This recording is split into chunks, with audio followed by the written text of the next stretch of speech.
Greetings, citizens. It's a nice day, don't you think, Boba Hicks? A rolling stone is worth two in the bush. Bad words lead to bad feelings. Oh, fuck a refrigerator, peckerneck. Possibly my favorite line from the movie we're going to discuss today. Ah, it's so fun. So how's it going, everybody? We are back. And what are we here to talk about today, Johnny? Murphy's Law. ROBOCOP 2. Oh. Actually, Alex Murphy's me, Law. we did have an Iraq fan left a message for us this week. It's a little confusing, but we'll just check that out. Rumor is you, Boba Joe clowns are running wild, talking about WrestleMania, video games, films, and all kinds of culture trash I don't give two shits about. But I heard one of guys said I was funny. Let me understand this cause. You know, maybe it's me. I'm a little fucked up, maybe, but I'm funny how, I mean funny like I'm a clown. I amuse you. I make you laugh. I'm here to fucking amuse you. What do you mean funny? Funny how? No, I don't know. You said it. How do I know? You said I'm funny. How the fuck am I funny? It's a good question, Dennis fans. I don't know how to answer that, but please don't kill me or stuff me on your boot. Yeah, man, I apologize. I'm sorry. I do apologize. No, it's just a saying, you know. Oh yeah, RoboCop 2. Will it be like RoboCop 2? No, we love it. It's been RoboCop 2 upgraded is some of the other movies that came later on. Yeah, he's been upgraded from the first movie. He's very silver tint, and now he gets the blue tint. It's been back to the car show and got the old spray finish. That's right. He's been pimped up, and he's got a nice new blue metallic sheen to his armor. And I felt like that blue carried over for a long time in like the comics and toys. It kind of became the new definitive look for RoboCop. Yeah, it's a cool look. I used to have the blue tinted NECA RoboCop 2 version of Robo until it shattered into a million pieces one day, unfortunately. Yeah, I know they've done like just about every company's done one now. You got those bloody Hot Toys and that done very nice ones. And I'm sure that some of their soft goods and vinyl stuff tends to melt 10, 20 years later. So you're kind of screwed no matter what ones you're buying. I've only got two of the video game ones, which is the Robo versus Terminator Mega Drive ones, where it's very blue, but then it's got that video game deco in, and they're okay. I just got them on sale because they've been sold out for years of the other normal colors. Yeah, I have the Mayfax RoboCop. It's one of that's very nice. Better versions at the moment. It's probably that's definitely upper tier, I think, because you got to go all those third-party import companies to get like the good versions that don't fall apart. Yeah, if you want quality these days, you really do have to dig deep into the pockets. Your standard price figures just won't get the job done these days, unfortunately. A lot of the times, it's a shame. Like, they should have another kids toy line, like another 12-inch talkie Robo, like they had back then, like, for the animated series, isn't it? Yeah, we need a modern day reboot of RoboCop Ultra Police. Yeah, RoboCop 2 though, the sequel to RoboCop, the sequel to one of my favorite movies ever, but will it live up to the original? That's a good question. We'll see. Very good question. Very tough act to follow. Look at this awesome artwork though. Yeah, it makes me think of the old metal hurlant, or heavy metal was, in the 70s was famous for all that airbrush metallic artwork and a lot of science fiction stuff that influenced a heap of American movies in the 80s. When did you first watch RoboCop 2? Did you watch the movies in order, or was it long after you watched the first one? Or?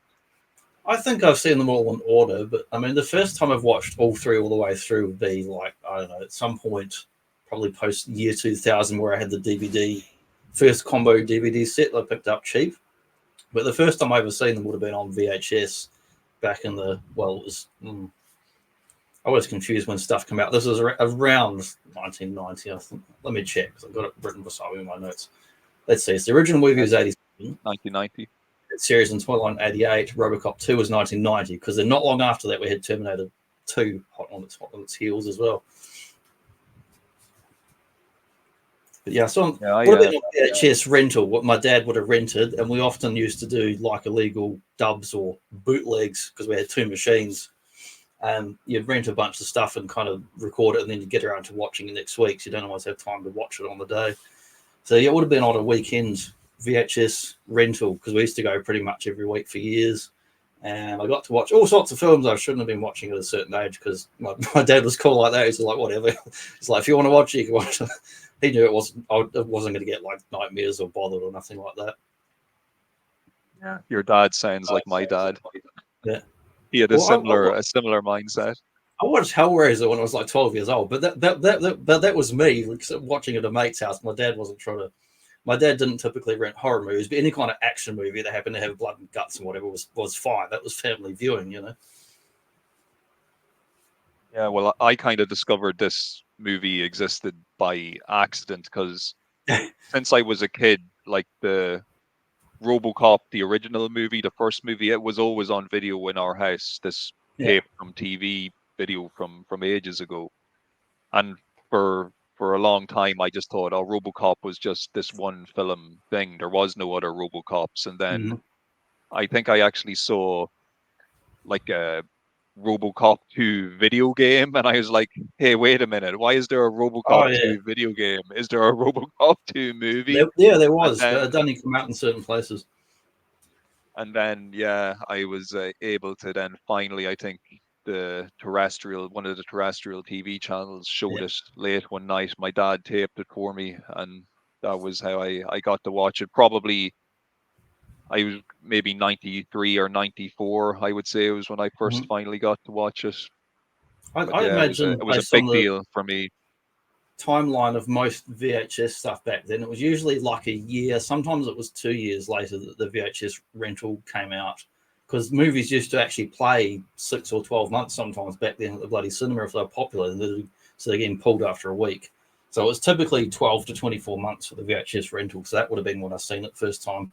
Unlike, I don't know, Dirty Harry and other stuff that I saw for the first time on TV and network censored versions, and probably the first time I saw Die Hard was like my stepdad had rented it and he was watching it with his dad, who would have been my step-granddad. But I was in another room going to sleep, and I was kind of half watching bits of it as I fell asleep. And so the first time I seen it all the way through would have been on TV, where they're going, you know, bloody saying all the weird fluffy ducks and yippee-ki-yay, Mr. Falcon, all the weird altered dialogue.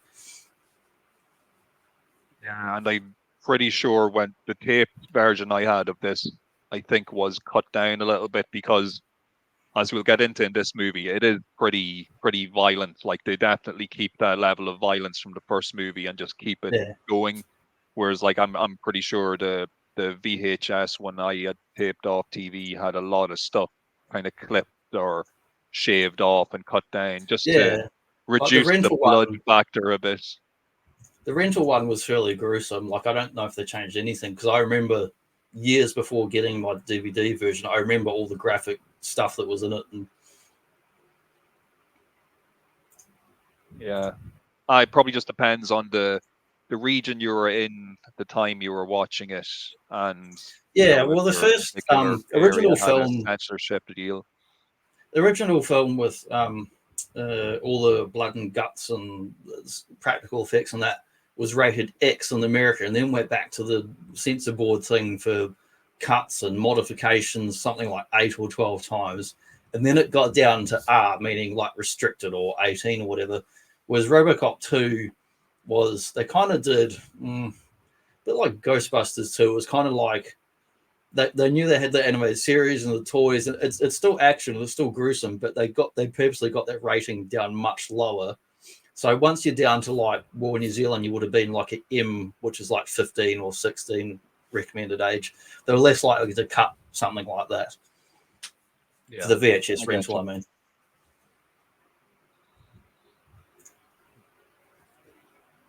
Oh yeah. Getting our Got prime some directives directors. loaded up here. I have loaded them up, and we're going to do a quick little directives cut here for a moment, for 1 minute. I'll be back. ROBOCOP.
Yeah, so the merchandise machine was in full swing by the time we got to ROBOCOP 2. So that's kind of, I chucked this in here just before we get into the main slides, as we had a lot of video games, we had toys, we had trading cards, we had multiple different versions of the game, depending on playing on Game Boy, Nintendo, Commodore 64, which is where the cool music came from, technically from ROBOCOP 3 on Commodore 64. Yeah, I still come across those RoboCop 2 movie cards and bubblegum. Yeah. There's so many boxes upon boxes of them that exist. They exist unopened. They must have really mass produced the stuff, because it's still pretty easy to come across. If I was on the playground, I could have said, "Dead or alive, you're trading cards with me." But yeah, the merch machine is rolling on big time. I was loving seeing those comic book covers. We can see one of them here for RoboCop 2, the Marvel Comics adaptation. That's very short. Awesome. The first artwork. series ran for about 12 issues. This one I was only about 4 issues, I think. Is it just like a 4-part adaptation of the movie, pretty much? I believe so. I haven't read it for a number of years, but I have read RoboCop 2 comics. Years later, they did Avatar Press, did Frank Miller's original script idea, adapted as a comic. He didn't actually do the comic. Someone else did it based on his plotting stuff. And also, was it Dynamite? Yeah, Dynamite, who did a lot of licensed stuff like the Shadow and all that, and a lot of pulp characters. Dynamite did a whole bunch of really good RoboCop comics too, like post year 2000, along with Terminator and other stuff. Yeah, not to get too much off topic from the movie, but yeah. I did read a friend of mine had gotten the Frank Miller versions that was adapted for those comics later on, and I was lucky enough to read them. Though I have to say, I was always a little bit disappointed with them, because, you know, for years and years and years, we hear that, you know, Frank Miller's kind of influence and kind of presence on the movie was kind of, you know, taken back and changed, and they messed around with a lot of the stuff he did and that. So I suppose that it kind of built up the original, kind of his original draft is almost like legendary. I was expecting it to be really, really good, but then when I read those comics, average. I was kind of like, they're okay. Yeah, just average. Yeah, not that bad. They're okay, worth a read, but not anything special. And like the funny thing is, actually, in the sort of production history of RoboCop 2, you know, obviously you got different director, and went to the writer's strike, which is part of the reason why there's so many bloody drafts and versions of it, because they had to keep rewriting and changing and getting different people to work on it and yada yada. But I was reading the scrapped early version from the, I can never pronounce the guy's name, the Newey Meyer, the guy that, you know, basically came up with RoboCop, wrote it in the first place with the other guy. But the scrap version was going to be called RoboCop 2, The Corporate Wars, as in like the earlier draft, and set 25 years after the first movie.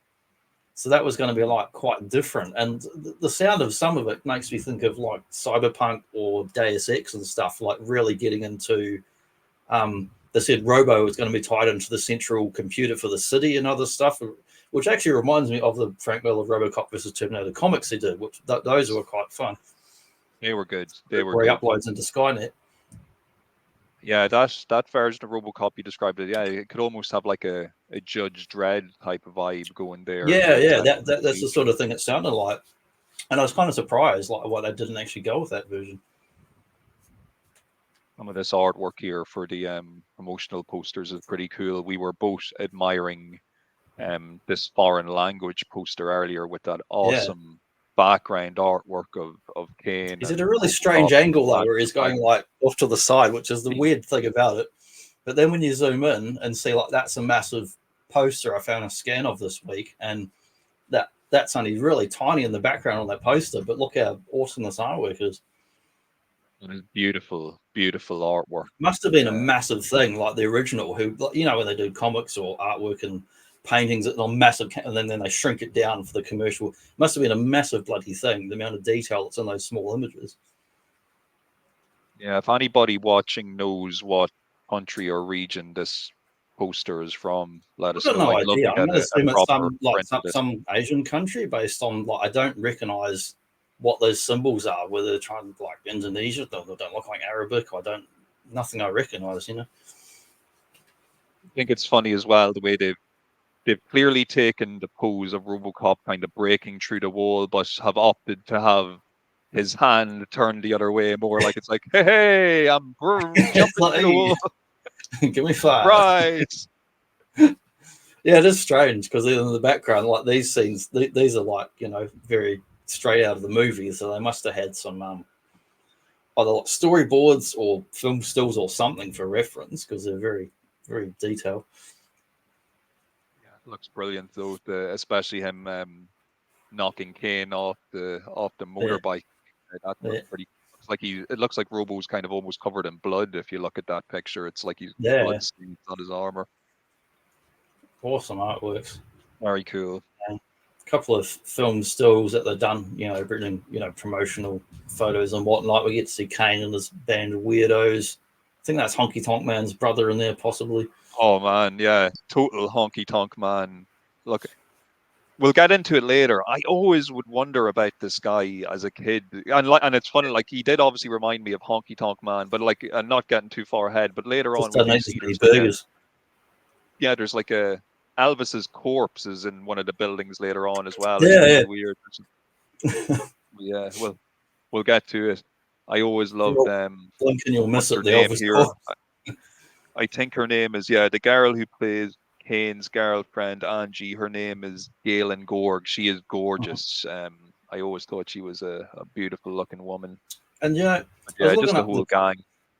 Looking up the cast this week, and some of them I knew, like Tom. I mean, probably Tom Noonan's the guy because he's been on just so many things, right back then and up to the modern day. And like I loved him in like Hell on Wheels is really good. But some of the other cast ones is looking up the guy who's referred to as the old man, who's basically like the Dick Jones of this film, except turns out that he's like the real boss, or apparently the guy that created OCP. So just another evil, ruthless businessman in a suit with grey hair and all that. Like he's Irish, which I didn't know. And the lady we see later on the film, not the police psychologist lady, but the evil evil psychologist lady when they reprogram RoboCop, she's Australian and an actual psychologist. Yes. Didn't know that either. I did not know she was an actual psychologist. Yeah, that is it says retired, but she lives in California, and she's in her 70s now. Wow. Well, she was well cast. I love finding little things like that, and we've seen so many times over the years, just little things that, you know, there's no way to know about. A nice action shot of a Robo here. Yeah. And they said during, like, I was watching that RoboDoc, that awesome 4-hour documentary, which is about the first film, but it covers a lot of stuff. In the first film, they were trying to go, I mean, it's experimental building that suit, getting someone in it, getting to act. You know, famously, they cut the elbows out so he could actually move and all that, the joints. But as far as getting in and out of the suit, they improved the time it took to get him in was more streamlined. And as far as the colors and the kind of pearlescent paint, they're able to get to that glossy look, which in the first one is more silver, but there are actually little colors in the painting. But the second one, they said that their original idea in the first movie, they wanted to go for that new car showroom finish where it's like super shiny and glossy no matter what angle you look at it. And he just looks spectacular. And when you see him on full screen, I was watching the Blu-ray earlier, it just looks amazing. Kane, some nice stop motion we'll get to see later on with this guy. Very, if RoboCop is kind of the sleek car, what the hell is Kane? He's just like, you know, he's just like a Mad Max cobbled together, you know, Mad Max engine on the outside. anime robot mecha thing. he's like something you'd use in wartime, you know. Doesn't look like a commercial product. He's just all function. There's nothing pretty about him. Like, it's all hard angles and all his little toys and things like guns and saws, and he's got like an arc welder on his arm and just nasty business. I love this photo shot here where we get to see Murphy inside the helmet, where you get to see his like actual eyes without the visor. It's just such a great shot. Yeah, used to freak me out a little bit as a kid for some reason. Being able to see his eyes so clearly. Yeah, I used to see a poster at the like milk bar when I was a kid, and I think it was Evil Dead probably Evil Dead 2, and it was just a human skull, but then it would have the human eyes in it, and it was looking sideways at you, and it was real massive. They had the poster up for years, and whenever I saw it, it would freak me out, just like this, like it's just peering into your soul.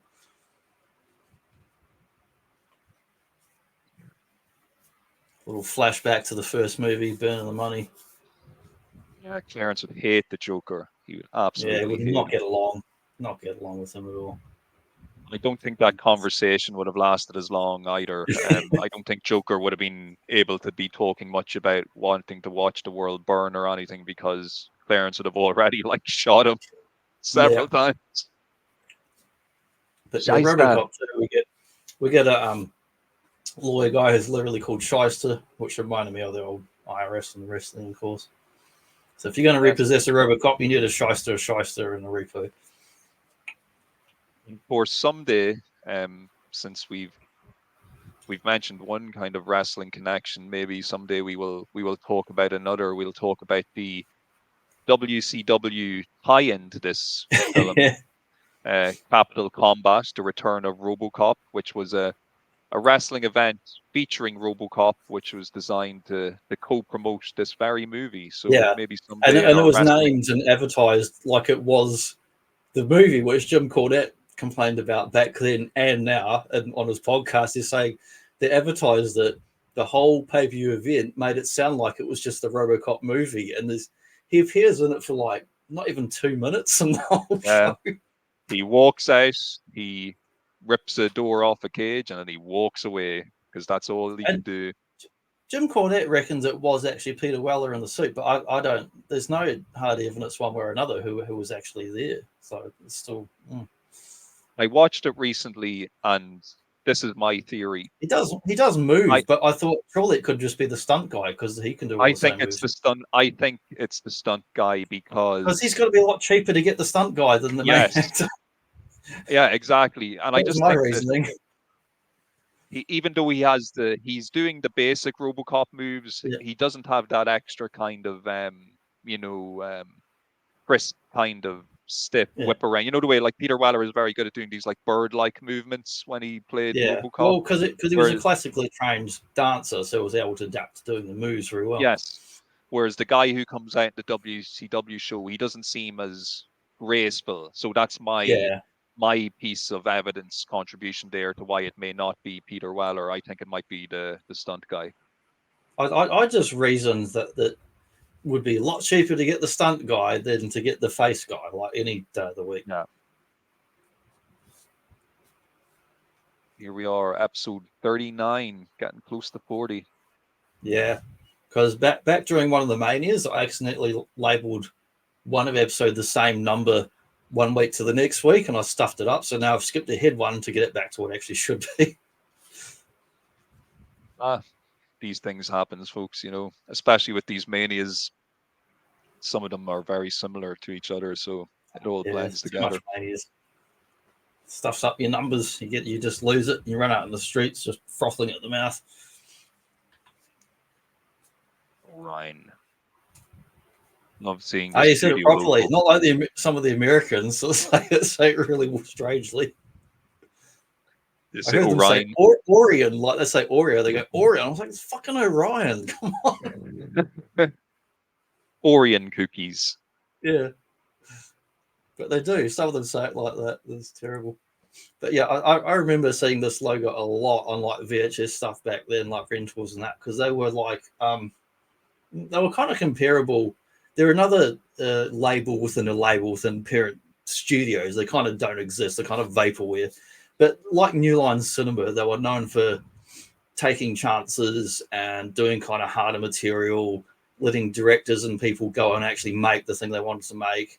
Of course, they got the MPAA on the first film, kept pushing back for cuts, but Orion was supportive all the way of the ROBOCOP films to actually let the directors and writers actually make what they wanted to make and not make a cookie cutter piece of crap like they do with most movies now. Yeah, and I think that this movie had a considerable cash injection over the first one because of the success of the first movie. They were fairly solidly behind, putting a real kind of budget and force behind this, and it does show because maybe there's the odd thing that hasn't aged quite well effects wise, but for the most part, it's a very good looking movie, and everything holds up, or mostly everything holds up pretty well. I think on repeat viewing. There's a lot more. I think most of the film holds up well. There's a lot of good practical stuff. A lot of the set dressing looks really great in the film, like the streets here. Some of the street stuff here, it could easily be first Terminator, or it could be Escape from LA, and they're just little. You got a lot of daylight stuff, but the stuff at nighttime alleys, it's grimy, it's dirty. There's spray paint and graffiti, and there's homeless people in the streets. It's very grimy. It's got that lived-in feel. It's directed by Irvin Kershner as well, which is a big deal. We've got The Empire Strikes He's never Back, directed a director at sequel the helm. before. Yeah, doesn't have a high standard to live up to or anything. I like that in the scene down the bottom there that the gun store is right next to the porno store. That's what you want. It shows Of course. what a classy town it is. Yeah, so we well, the movie, it in classic RoboCop fashion, it just takes us right into Opens with this mad. wacky world that we're living in. Like, so we've got the Magnavolt car advertisement, which is brilliant. We see the young Rook breaking into the car, and just as he's about to hotwire it, he gets restrained by metal bars and then electrocuted. And of course, this is the brand new product, Magnavolt, which is a lethal response to car crime. Love And it's that been logo. advertised by that guy who does the voice of the Riddler in Batman the Animated Series, and he's Daniel And wasn't he on that Wings comedy show of the 90s? I think so. Yeah, he's in About all the two sorts of stuff, brothers in the Smallville pilot and tour. stuff like that. And where you're And they get we're Lisa taken Gibbons on the news report. yes, back to the newsroom, back to our local news, and they're covering the police strike. So once again, Detroit is in turmoil, and now, of course, we remember during the first movie, the cops were talking about striking. There was a lot of talk of industrial action, but here at the beginning of RoboCop 2, we're seeing that come to fruition. Of course, before we get to the police strike piece, we're also notified about this brand new designer drug that's hitting the streets on old Detroit, known as Nuke. Most Highly addictive drug in the world. the most addictive drug in the world, super addictive. We see the Surgeon General. He's about to give a speech warning about the health impacts of Nuke before he's gunned down by an assassin who's shouting "Nuke, Nuke" while shooting him with a machine gun. It's so somber and serious, and then the guy just runs over and shoots him, and it's like just hilarious. And we also get a brief introduction to our main villain, or at least one of our main villains of the movie, Kane, who is dubbed here as the Nuke cult leader, but he's really just a big time drug baron, really, who has a cult like following, and he's the man who's behind this new drug that's absolutely running rampant through the city, and we just got this He's just a libertarian, absolutely. Mark. Yeah, here, He's in what the can I free say? market. What can I say? But here we get this brilliant picture of just how bad things have gotten in Detroit. So it starts off with this old lady. She's like crossing the street. She looks homeless. Yeah, She's got bag a lady trolley with full the of trolleys. cans. She, you know, a big flash sports car drives past, crashes into her trolley of cans, and she's all upset. She goes to pick them up, and a man runs over like he's going to help her, but instead he snatches her bag and runs away. And then as that man is walking down the street counting the money from the bag he's just stolen, he himself gets robbed by two Yeah, hookers who are by the waiting on the street prostitutes. corner, Yeah, and they really batter him, like they're like, you know, yeah, they kick him stomping like a his head soccer with their ball on the high ground. heels, like yeah, Yeah. kicking him in the nuts. It's a really I feel like nasty this is beat set to in the the guy. same world as Hobo with a Shotgun, except in Hobo with a Shotgun, you would see the bag lady just get splattered everywhere. We can also see in one of the shots here where the two ladies are kicking the absolute crap out of the guy.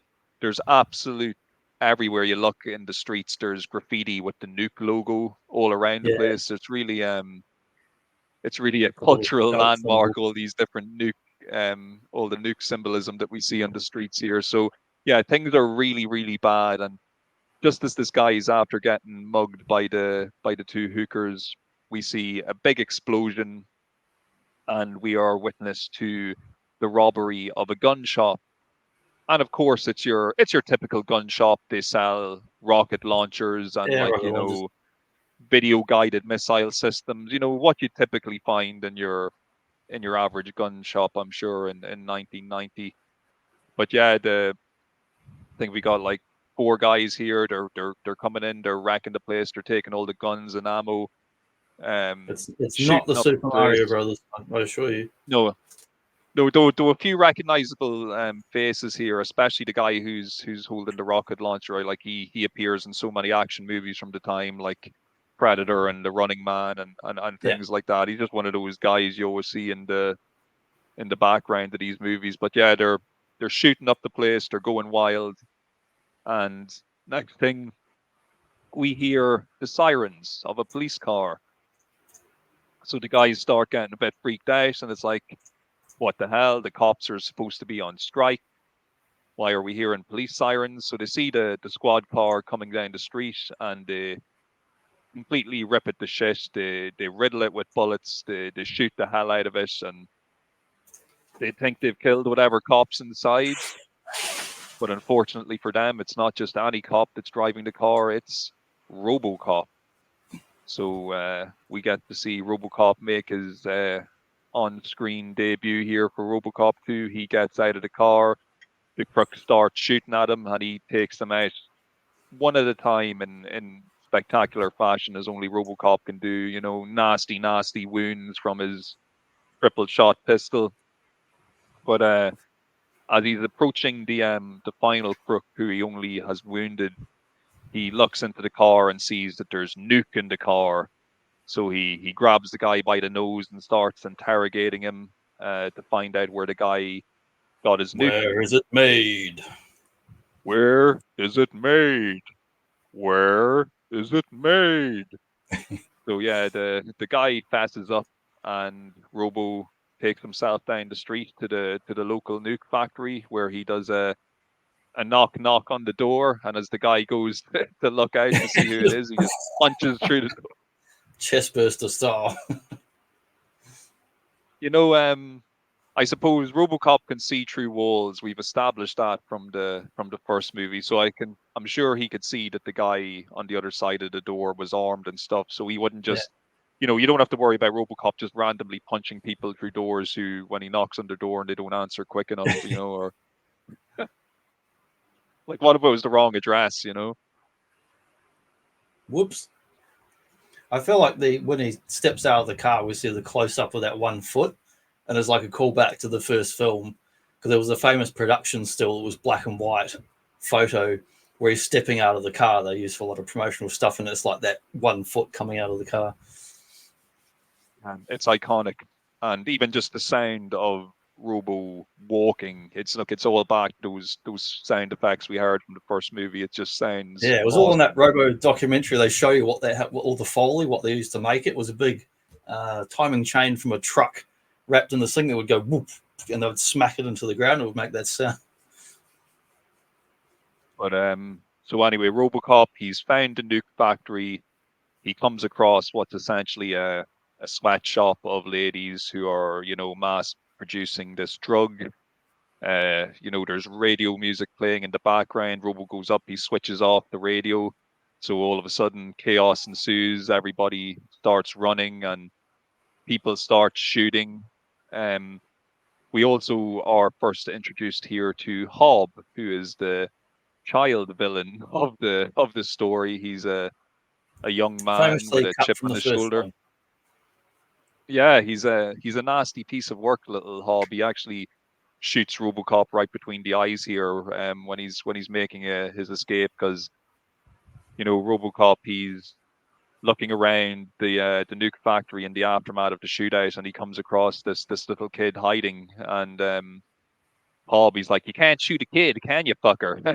He shoots him right in the face, So He's such a detestable little snot, and like they did such a good job with that character. oh yeah. And we also see our good friend and RoboCop's partner Lois now from the first movie. She shows up here. She returns here for this moment, and yeah, she helps Robo take out I believe the guy who's like holding the baby hostage, and Yeah, he kills another couple of crooks on her way in as well. In general, she doesn't play as important a role or as big a role in this movie as she did in the previous one. Um, I think I remember, like, I don't know whether it was on the documentary or whether I read it, that Irvin Krashner just didn't have much time for, or much ideas for the yeah, character. He kind of felt she was kind of a superfluous character. So even though she's in the story, she doesn't really do anything, too important compared to the role she would have played in the first movie. yeah, that's true. And But then we so in see the aftermath, Robo haunting his wife or ex-wife yes, now. is it stalking? I guess it is. Is it stalking though if the person is legally dead? I don't know. Are you familiar with the law there? Can a I have dead to check person with my stalk a living Shice person? lawyers. Check with my Shice lawyers and what's the international ghost laws and cyborgs and walking meat suits. I don't know.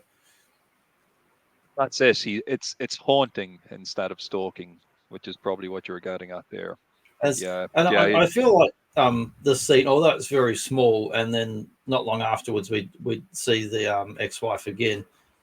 They really play with like is he Murphy or is he RoboCop and the identity and all that. But I feel like I've watched this movie a bunch of times, and when I was a kid, I'm like, well, he's Murphy, obviously. But only as an adult watching it again, I'm like, well, is he really, or is he like a computer program that's like a copy of what Alex Murphy was? And it's and hard that scene to really kind of establish. sells that. It's like a ghost in the machine. He's like, is he actually the spirit or soul of the man still there, or is he just like a data copy with all the memories of the man that he thinks he was? It is. It's a tough question to answer, because I suppose in the first movie, up until a certain point in the movie, he displayed no characteristics of his former self. He was Yeah, very mechanical and robotic. It wasn't until memories began to be unlocked. So you wonder, yeah, are the memories even real, or are they, like you said, is it just data? And yeah, because he does actually die in the first film, not just legally dead. He's like dead, and then they, you basically use his brain to make the cyborg. yeah, he gets shot in the head. Yeah, he's dead. So, but yeah, Ghost in the Machine could be a notable or a relevant comparison there. But I think essentially, it's what's one of going the on strengths of the RoboCop stories, like that you never definitively know one way or another, and I think that's a good element. here, we see he's driving to the house of his wife, his former wife. He does watch her. This is obviously making her quite uncomfortable, because Good she thing doesn't they got really that know the letterbox, full so you ins and wouldn't know outs. who it was. He's just randomly looking at ladies on the street. Yeah. They got to have Murphy on the box. The one thing I'll say, I am pretty sure they either got someone who looked just like her, or they managed to get the same lady back again to play his wife. Because I'm pretty sure this woman looks almost identical to the woman you see in the flashback scenes from the first movie. So I'm pretty sure they Yeah. must have gotten the same actress back to reprise the role. But we do now see the consequences of Robo's actions, because, like we're saying, he's been driving past her house, he's been watching her. Now she's taken a case against the city, and there's a lot of trouble. We see the lawyer shyster here, interrogating Murphy and trying to get him in line, and essentially making sure that he doesn't go off the grid again. And Yeah. they're just really trying to look after their own arses. They don't want a big legal suit.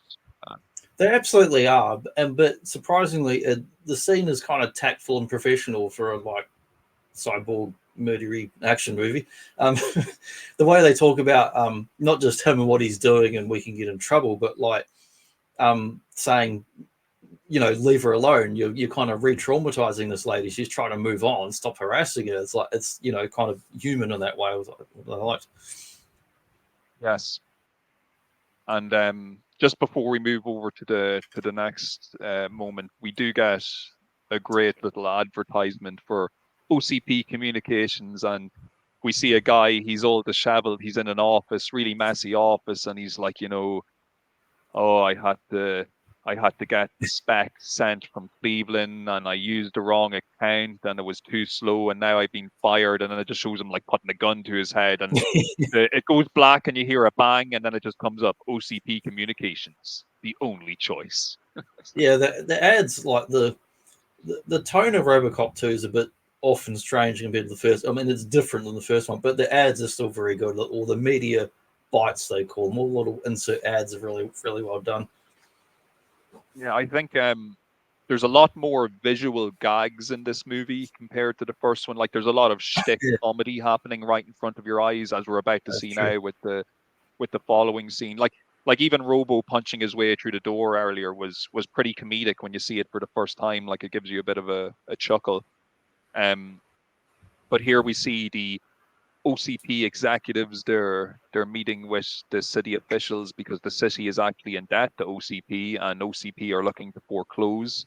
The mayor is very unhappy with the situation because he thinks OCP are a bunch of vultures, and they're really just running the city into the ground in order to be able to buy it on the cheap, which is exactly what they are doing. One thing that kind of never really sat right with me in this movie, and I just may as well get it off my chest now. I actually really didn't like the old man was just so evil in this movie compared to how he was in the first movie. Yeah. In the first movie, I always got the impression that, yeah, look, he's the head of the company or whatever, but at heart, he's probably a decent guy. Like, when he gives out to Dick Jones about Ed 209 killing people, or when he celebrates Murphy killing Dick Jones at the end of the movie, you kind of think that, oh, maybe he's an okay guy. He mightn't be the worst of these corporate suits. But in RoboCop 2, he is just an evil, evil man. Like, he's willing to do anything just to make sure that the deal goes through and to get what he wants. To the point of murder, it would seem. He's willing to go through with it. Yeah, I feel like if OCP's plans had been successful, we would end up in the world of Deus Ex or Cyberpunk, where just the corporations literally run the whole city and state and everything. So what's happening here is, on the back of this, dealings that are going on with the city officials, we also see that OCP are planning to launch a new version of RoboCop. They feel that the original RoboCop has kind of run its course, and it's not really equipped to deal with the current climate of crime. So they're looking at advancing the program and seeing if they can do something new. So we get a hilarious moment where the OCP execs are being briefed on the progress up until now, and we get some great B-roll video footage of different RoboCops coming out Yeah, and more stop basically motion weirdos. more stop motion craziness, but it's RoboCop after RoboCop coming out and basically killing themselves when they can't cope with the fact that they're a dead body inside a machine. And one of them walks out and literally takes out his gun straight away and like shoots himself. Another one walks out and like pulls its own like helmet off, exposing its dead rotting corpse. And another one comes out and like just shoots one of the scientists in the arm straight away. So they're Yeah, it really tells them having none an of the rest absolute and then just shoots all the scientists. yeah. It's they're really having a terrible time here with these RoboCops, these new RoboCops they're trying to introduce. We're also introduced to this beautiful psychologist slash scientist who's working for OCP. She believes she's a little bit like the Bob Morton character from the first movie. She's a real kind of ambitious go-getter, and Yeah, she pulls the old man aside and she's like, "Look, I'll find you the perfect candidate to be suited for this project that you're going for." You know, obviously Alex Murphy was, you know, he was a rare case, but he's not, you know, totally, you know, one in a million. I'm sure we can find other people that would be suitable for this type of thing. So the old man gives her the go ahead to basically go and do what she needs to do to start screening candidates for their new RoboCop 2 program. and she has that wonderful floofy hair. And this is the woman you said was the real Australian. psychologist, is that right? Yeah, I was She's just Australian. reading it earlier today. I didn't know anything about it. We I'm found reading out her. she's Australian. If you wonder why I keep looking down, I have this big history of RoboCop book on my lap. So Awesome. I'm just her name is Belinda Bauer. That's the That's actress's it. name. Yeah, good character in this movie, definitely. Yeah, and she's fairly ruthless, like a lot of the other business-minded people at OCP. So, oh, my cat's, oh, What's he doing? my He's cat jumped just up there. he jumped on the shelf and knocked a load of stuff. Don't Causing worry an about it. earthquake. But It's a little tremor like an earthquake. so yeah, the she's really well cast in this and definitely suits that kind of Oh, your cat is ambitious perfectly kind of. cast. Oh yeah, he's little comes in, causes complete chaos, causes a mini earthquake, and then just runs out the door like nothing happened. I'll Yeah, tell you what's actually happening at the moment is the weather's gotten a little bit warmer here, so there's like flies and stuff around the house. So my cats are just going wild trying to kill everything that flies into the house. But yeah, we see the police station. There's like chaos. People are going in there, and it's every citizen's going in, and the people are yelling and screaming and arguing, and it's just chaos. Like everything's going wrong. For the cops are striking and can't solve the city's problems.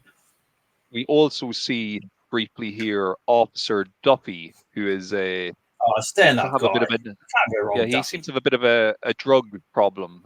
We see him injecting nuke in the locker room when nobody else is around looking. So we'll see a little bit more of him now in a couple of minutes. But yeah, did you notice in this movie the cop station looks very different to the one in the first movie? Yeah, like the first one looks more like your old 50s, 60s ones, like your Raccoon City police station or Beverly Hills Cop police stations, isn't it? They've really they've switched up the look a lot in this movie. I think a lot of this movie was actually filmed in Detroit, whereas in the first movie they filmed a lot of the stuff in Dallas. So I think they just have a different look to the building, even though they're both supposed to be set in the same place. You can definitely see there's a different aesthetic in RoboCop 2 compared to the first RoboCop movie. Yeah, definitely. But yeah, that leads us into Murphy and his partner follow up a lead, and it leads them to this video game arcade where they accidentally find out. I mean, they're like doing surveillance and they accidentally find out that Duffy's here and he's a crooked cop, which they didn't know until they found him here because they were just following the leads about the nuke and everything. Yeah, and this arcade looks like probably the type of place that Johnny used to frequent when he was a kid. It does. But It's dingy, it's dark, and it's got cigarette smoke. And I was looking at this today, and twice this week I really love these arcade scenes because they're so authentic to how it actually was in arcades back then. They're just like dens of debauchery and like kids bunking off school and not supposed to be there. They're smoking cigarettes and probably stealing money or candy bars and stuff. But I was thinking there was 3 films that actually are like there's like Terminator 2 has like John Connor as friend on the dirt bike, has seen the arcade. This one, and I forget what the hell the other film was, but from the same era, but showed dingy arcades as they were, and it doesn't feel like a film or set dressing, even though this clearly is a set because everything up the back is a set and everything. It feels so authentic. Even to look at the top right, the broken down arcade games with the wood is all rotten because these are all real actual games from this time period. They're not set dressing. These are real games like Midnight Resistance. That's the game I used to play with my friend. It's like a Contra clone. yeah, it just looks so real. And there's a great piece of music playing in the background during most of the scene. It's the Kid Goes Wild by Babylon AD, which was also like an official music video for the movie. It's a great song. But yeah, so RoboCop and Lewis, they've been on the prowl. They've witnessed now a kind of a deal going down between the crooked cop officer Duffy and young Hobb, who we met earlier in the nuke factory. So they try to bust them. It's a bit of a botched bust. Lewis gets choked out by Hobb, and him and his henchmen get away. In a fairly But realistic way, he officer, grabs like a wire and starts trying to garrote it when she's already on the ground. It's like pretty oh yeah, horrible. it's quite violent. Oh yeah, we should also mention as well that Hobb likes to carry a little lunchbox around that transforms into a machine gun, which is pretty cool. But yeah, Officer Duffy, he's left to try and escape, but he's caught by RoboCop, who really does a number on him. I mean, he like rams his head into a few arcade He machines. He's throws like them into the touching his Midnight face with the Resistance, glass. knocks over the arcade game, throws them right into it. But it's But so then a moment nasty, later, man. it's inexplicably standing up again. Like you I can don't see the know. glass cracking, Yeah, and he's just I don't know crushing if his it's a head into it. continuity error that it's standing up again, or because when he throws it, did RoboCop just stand it up again afterwards in between? I don't know. He might have. Or maybe they Because I had thought he might have, multiple because he's not trying to copies. break the stuff on purpose. He's just trying to catch the guy. Yeah, he's he has to uphold the law as well, so we can't just go around Yeah. trashing these places, willy nilly. I wonder though, maybe Midnight Resistance was so popular that they had multiple cabinets of it, so maybe it's a That's the different other thing. I cabinet. thought maybe there was 2 of them. Yeah. But yeah, I love that they're all authentic, actual games in the background. There's some you can't see quite as he first walks into the room where you can't see what they are, but all in the real games. There's no made up ones. So Officer Duffy, the crooked Officer Duffy, passes up as to where Kane is hiding out. So Is it with the Undertaker? RoboCop, yeah, he's hanging out with his brother, the Undertaker. Yeah, a couple of nuke addicts to pair with him. Yeah. But so yeah, he tells RoboCop where he's based, and Robo drives over to where we think he's going to apprehend Kane, but there's preparations being made for such an event. First of all, It's a RoboCop is a trap. bit dubious of just driving right up to the building. So I know there's a he big lets his car abandoned roll across. factory with a sign saying "Do not come in here. The police do not patrol this area. We can't go in there because we're short Yeah, of I'm sure it's numbers." perfectly safe. But But yeah, so he rolls his car in, which gets blown up by a mine. So that was a nice little decoy he does there. Really, he's actually hiding behind the kind of guardhouse as he rolls the car in. So he proceeds to enter this warehouse where Kane is supposedly hiding out, and well, a lot of bad stuff happens. Would you say? yeah, a lot of bad stuff for sure. It's a pretty cool scene actually. The whole trap setup thing. And before I get more into that, I'll just put out a little fan theory here. So in the first film, old Dick Jones went out the window, but if he survived, maybe he became president. And then he got kidnapped, and then some bad dudes had to go after him to try and rescue him, if they were bad enough dudes. Which is Bad Dudes versus Dragon Ninja, another Data East game. Who Data East made the ROBOCOP video games, of course, like the first arcade game and some of the other ones. And this is another game I used to play on the arcade, and it's really fun. Hey, look, we support all fan theory here. You know, we Just will the fact that it said examine and Ronnie, it said deliberate. Ronnie in there, so I'm like I have to put it. Well, in look, there. that's all we need. That's all we need. That's the Don't only even need his connection. surname. Was it Ronnie Cox? Who knows? It was Ronnie somebody. Yeah. Could have been anyway. And old Duke Nukem there seems to be sitting on the mission. Old Duke. You can see Duke on the likes background the there too. It says Kung Fu Master on the side of one of the other ones. That's another old, very old game. You think Duke Nukem was a nuke addict? Oh, most likely. I mean, he was roided more than Warrior and Hogan, and duct taped them together whenever not as much bloody roided up muscle as a Duke Nukem. And actually, he that was little taking the nice little that nuke little cocktail with. sprite there of RoboCop in the middle, that's actually from the RoboCop 2 arcade game, which the first game was a side-scrolling game with one plane, and you would shoot the guys up in the window or punch them when they're close. It basically plays like Shinobi by Sega. And the second game was like multi-plane, like Streets of Rage. You could walk up and down the screen. It was like a Streets of Rage or Double Dragon beat 'em up, except you were using the gun, and you could fire one way and the other way. And it would even do that sprite actually mimics what he does in the film, where he will actually turn and fire in the opposite direction to where his head is facing, and still hit them accurately with his targeting.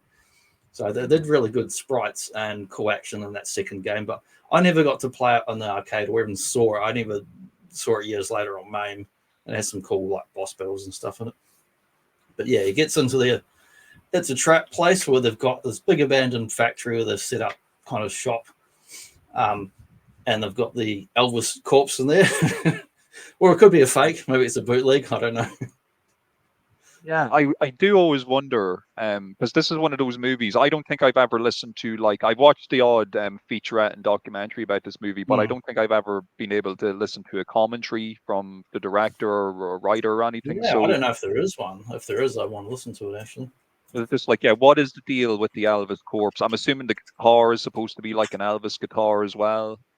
And sometimes, like in some of the shots, you can see like fancy artwork. So it's like they've ripped off some museum or they've robbed a museum or something, and they just Yeah, it feels like that because there's this whole little room, and it's just a little cutaway moment that you'd, other than the fact you see the old Honky Tonk Man's brother early in the film, and then there's no real connection. It's just this random thing, and is this something the writer just put in there for fun, or you know?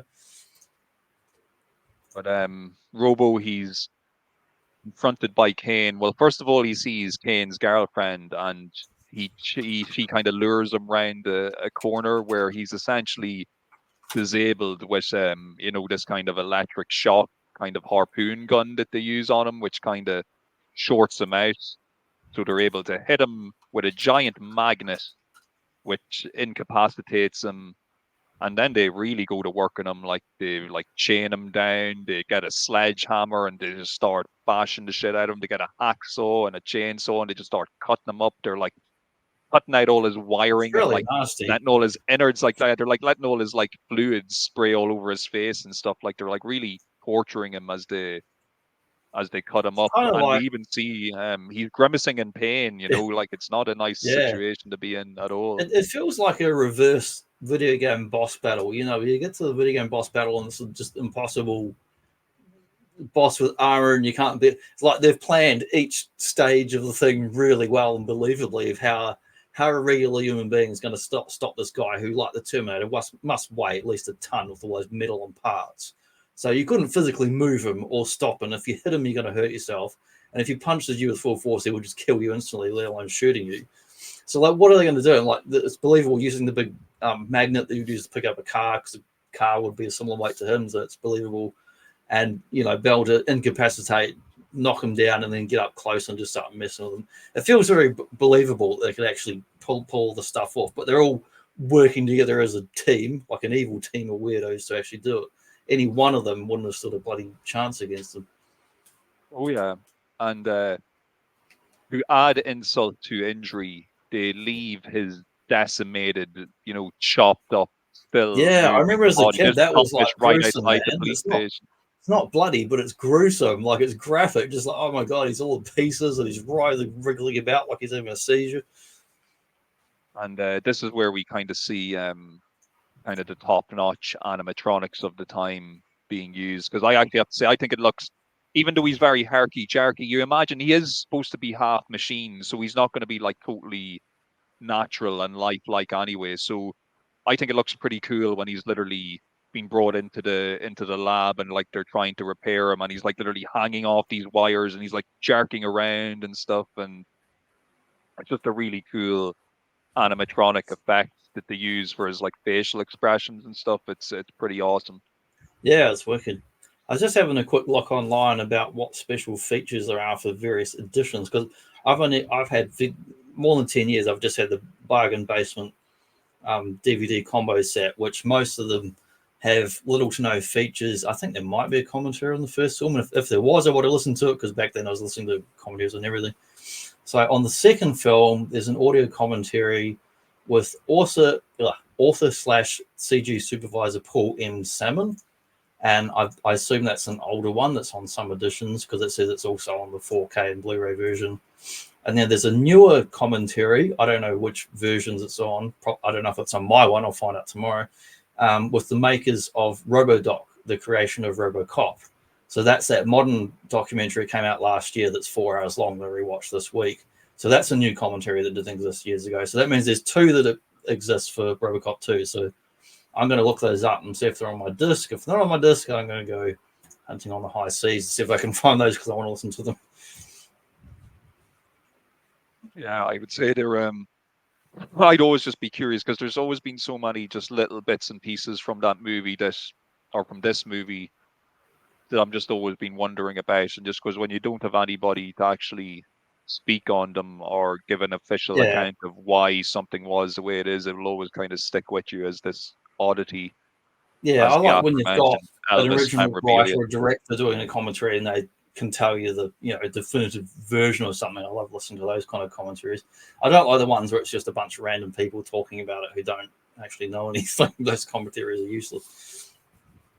So we've RoboCop.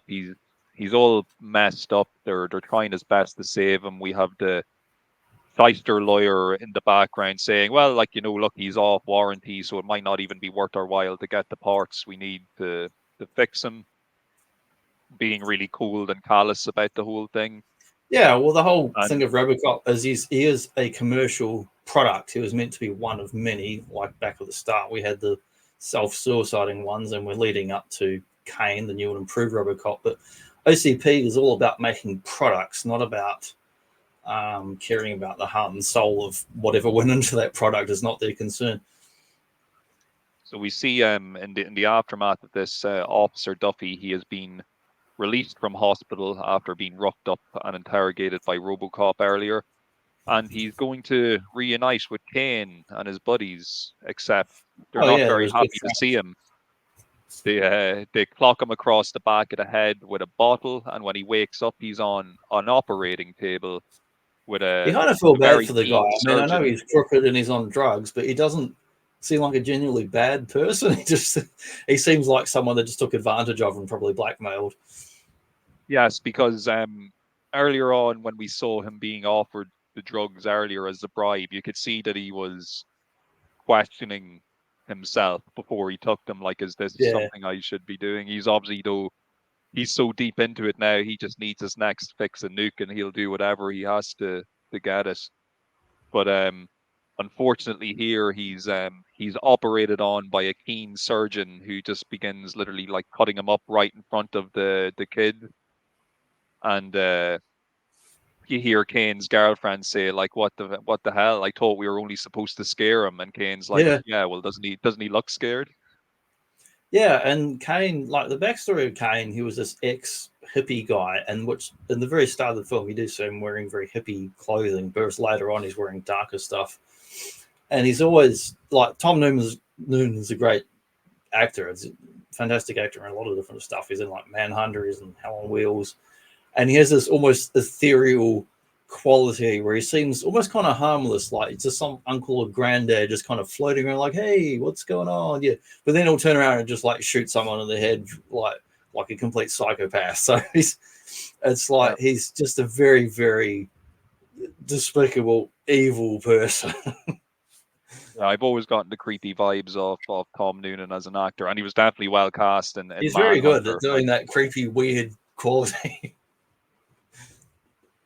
But so after poor Officer Duffy meets his demise, we do see that one of the OCP scientists who's been working alongside the psychologist here is Dr. Fax, I believe her name is. He's not too pleased with her because she's screening now psychotic people instead of like looking at cops, like prison inmates instead of ex-cops. And he goes to report this to Johnson, who's kind of the right-hand man of the old man in this movie. He's another surviving character from the first movie, and we'll also see him again in the third movie. But he goes to report it to the old man, only to discover that the old man is in his jacuzzi with Dr. Fax, and she's already told him. Trees. Yeah, she's already told him all about her plans, and he's totally okay with this because he obviously kind of has a bit of a soft spot for this young one, so he's willing to let her go ahead with the project in the way that she sees fit. Yeah, it's all pretty ruthless and corporate and very Gordon Gekko Wall Street sort of stuff, like bending the rules or breaking them, and then the laws and ethics. It all goes out the window. And I feel like he probably would have been enjoying a bit of Suntory in that tub there too, with his little bonsai trees and little rice paper little screens behind him. I think we'll do, because we've got a bit more to go in the film, we'll do a little ad break here for about 3 minutes and then come back. And fair warning, they're all RoboCop ads, so they're quite fun. 롯데햄 프라이드 치킨.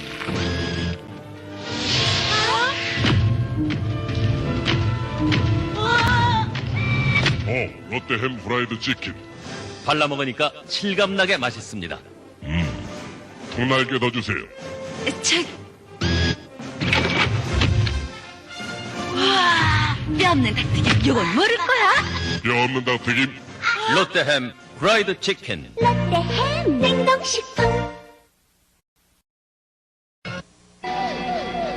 Arcade Arsenal, RoboCop and Bad Dudes for Nintendo. Your move, creep. Part man, part machine, all game.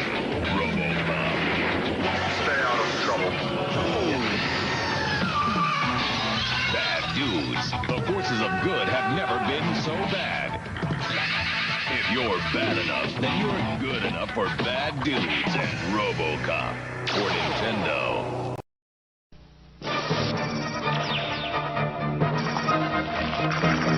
ほら、できた。正しい焼きそばはこれだ。揚げ玉入りだ。焼きそばは新型。UFO。で当たる。ロボコップ変身寝袋だ。で当たる。ロボコップ電動歯ブラシだ。恐れてロボグッズ。欲しいでしょ。UFO おやすみロボグッズプレゼント。 RoboCop. Part man, part robot, all cop. The ultimate in law enforcement. RoboCop and the Ultra Police. The only cops with rapid repeat cap firing. He's unstoppable. Battling the worst criminals. Headhunter and Nitro. The Ultra Police, protected by Robo Armor, bring RoboCop even more firepower. In the fight for justice, nothing can stop RoboCop. RoboCop and the Ultra Police, each sold separately with RoboCaps. When crime strikes, nothing can stop RoboCop. Criminals, give up. Surprise, RoboCop. Meet your match. RoboCop and evil ED260 face off with rapid repeat cap firing. That should hold you. Calling the Robo Jailer. Run away. You won't catch us. But the Robo Jailer smashes through their hideout. You'll be hiding out in prison now. Figures and vehicles sold separately. Back for more? RoboCop and the Ultra Police. From some time in the not-too-distant future, it's talking and electronic RoboCop. Hands up. Uphold the law.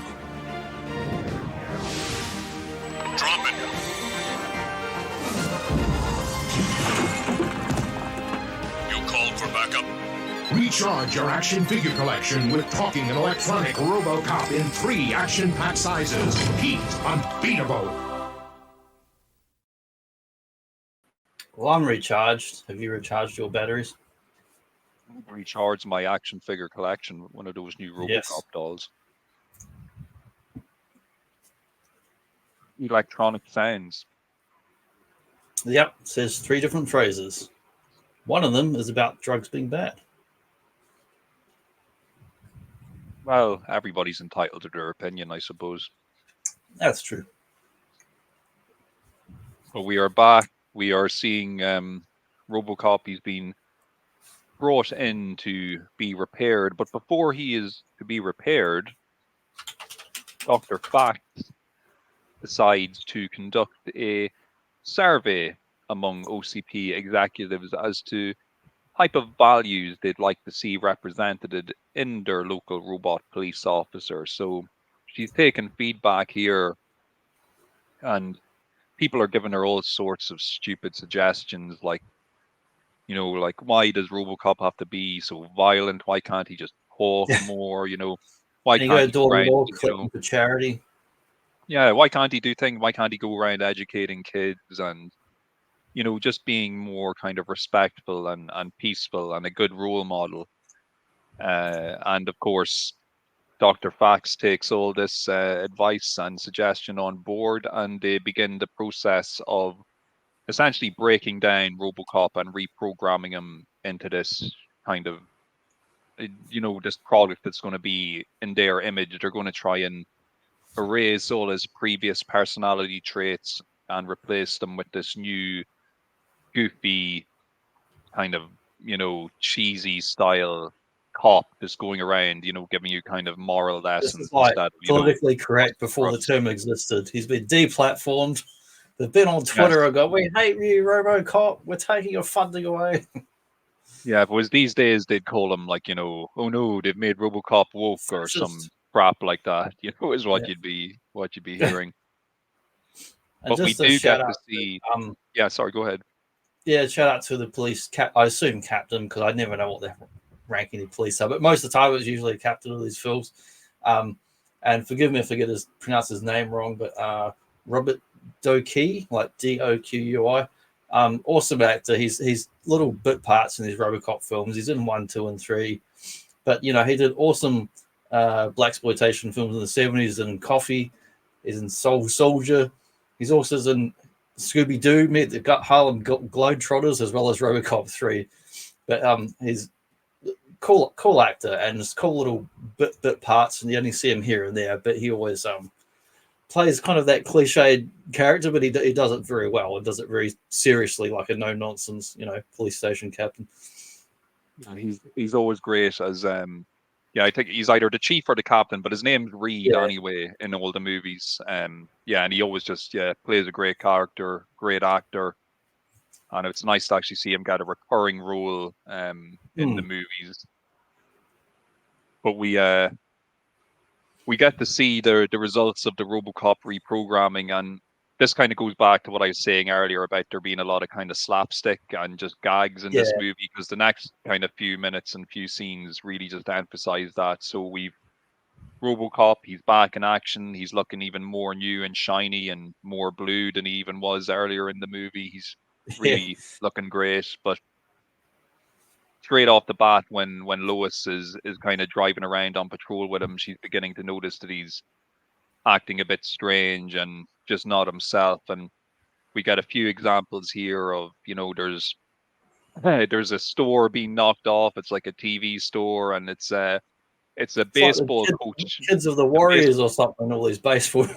Yeah, it's a baseball coach with his like little league team or whatever, and they're all and like he's got a gun, and they've all got bats, and they're smashing the TVs, and they're beating up the owner. And there's this like sweet looking girl with the kid, and they're smacking them in with the bat, and the other kid's like, "Hit him harder!"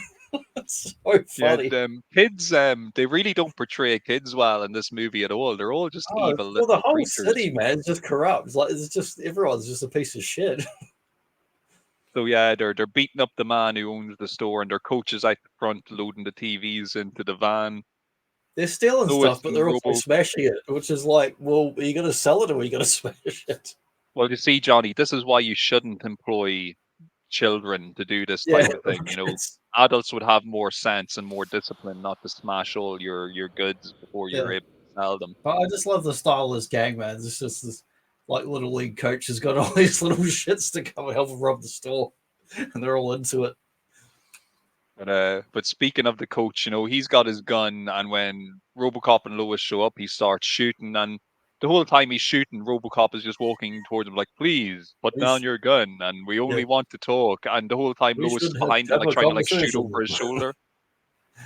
And it So, just doesn't the bullet ricochets off his chest and then hits him in the head, or is it Lewis that fires the shot? I'm never quite sure in that I scene. think it might be Lewis who fires the shot, but either way, the man he's shot in the head, he's dead, and They're then definitely RoboCop pinging off decides his chest, to ricocheting everywhere.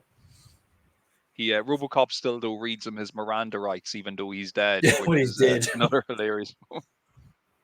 But this is also where we get the RoboCop trying to educate the kids, and he's like, you know, giving them life advice and the like, and then they just all get up and leave because he's making no effort to like It's all apprehend them or stop them. very Mickey Mouse Club Saturday morning cartoons or He-Man PSA cliched kind of stuff he's saying, and the kids are like, whatever. One of the kids goes, he's fucked up, and they realize that his programming's all messed up. Yeah, and then they just leg it out of there. It's it's hilarious. But yeah, because I'm not sure. Yeah, I'm sure it would have happened just before we see this moment as well, where he also he pulls up to stop kids kind of using a fire hydrant to kind of have a water fight or Oh whatever. yes, As yes. that moment The kids. happens, and I think it happens It's around obviously this meant to be kind like of a time. hot summer day, and they're running in the water, and he comes up to it and turns it off, and then the kids start like spray painting "kick me" on him and all that, and it's where you get the classic line, "Don't fuck a refrigerator, peckerneck." yeah. But yeah, this is some of the OCP stuff they put in there, like avoid premature value judgments, pool opinions before expressing yourself, avoid interpersonal conflicts, participate in group. But they put this is like number 243. They've just crippled him by overloading him with these ridiculous commands that he has to follow, and they're all getting mixed up in his head, and he's saying the complete absolute nonsense words, and he can't act. Like in one scene we just saw with the baseball kids, the guy's firing at him point blank and he walks towards him and won't shoot back at him. And then in the next scene, a guy is smoking a cigarette and he randomly pulls his gun out and goes and fires bullets just around his head and says, "Thank you for not smoking." That's it. Oh yeah, here we go. This is it. Exactly the moment. Yeah, so the kids spray painting them and telling them to go fuck a refrigerator. So yeah, it's all becoming too much. So what Robo decides to do is literally to perform a factory reset, as we like to say. He decides to run a couple of 100,000 volts through him by electrocuting himself, and the psychologist lady did say, "Is any way to?" Well, asking, "Is any way to fix the reverses?" Like, well, we could do a hard reboot, but it would fuck up all his life support systems and probably kill him. Or otherwise, he could have a big electric shock. And the moment he hears that, it's like a little ding goes off, and he gets up and charges out there to that big like voltage box outside the police station. A few background cops we should probably mention as well are definitely people who you'd noticed from other films, like the guy who we saw earlier. He's like holding the sign saying cops want better support, but he also was holding the sign earlier saying OCP cancelled our pensions. Like that's actually Drake from Aliens, who's like one of the Marines in Aliens and stuff. So there's a few actors kind of dotted about the movie that you'd see appear elsewhere. I think it's a nice little touch here as well that when RoboCop goes to list his directives, that there's no directives found. Not even his original 3 directives don't even seem to be there, which is interesting. Yeah, they're not there. Uphold But the he's law still and protect the innocent. It's like he's Murphy again, which Murphy he's still like he's Catholic and has good values in that, so he still has his own actual values that are not the OCP or computer values. So we cut back to Kane's factory. He's sampling some of the new nuke product, which has been manufactured by Frank the scientist, who is actually Frank Miller, you know, the story creator. Yeah. So he gets his scene in the movie. We also see Angie here admiring the nuke that has the patent made in America on the packaging, which they're all very, very proud of. You know, I don't know if the it's a American rumor dream. or not, but like I don't know if there's rumor or hearsay, but apparently like Frank Miller was on set more than he needed to be, and people got kind of annoyed and like we just want to get on making the film, and we don't need this writer hanging around so much. I could see that happening, and like that's often the Hollywood way. You know, you might get your initial draft from a particular writer, but Yeah. other than that, sometimes their process in the movie really kind of ends there, or used to. In a lot of occasions, you wouldn't expect them to be kind of hanging around on set and just, you know, being a presence in that respect. But I suppose at least Frank got a little on-screen role out of his involvement here. Yeah, it's fun. Like he did, you know, drafts for various stuff, and I mean not just this, but other films and whatnot, and various comics, and then obviously went on to do more comic book stuff. Had that other comics adaptation, Avatar Press, where they took his original ideas and turned into a comic that was fairly average, but pretty cool artwork though. But then went on to that horrible, horrible version of Will Eisner's The Spirit, but it was like Sin City after Rodriguez done all that like kind of green screen stuff and just aped all that style. It was just an awful, awful film. I kind of wish if Frank Miller's going to direct something, he should have done an awful film in the 90s and learned something from it and then done something good post year 2000. That feels like a better trajectory. Yeah, he's a slow learner, is our Frank. But well, he's very cinematic in some of his like the Ronin comic and 300, of course, was made into a film of old Zack Dickhead Snyder.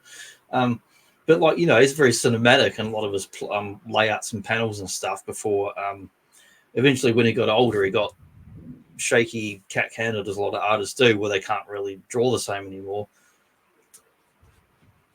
So we see here cops led by RoboCop. They're all on their way to Kane's factory.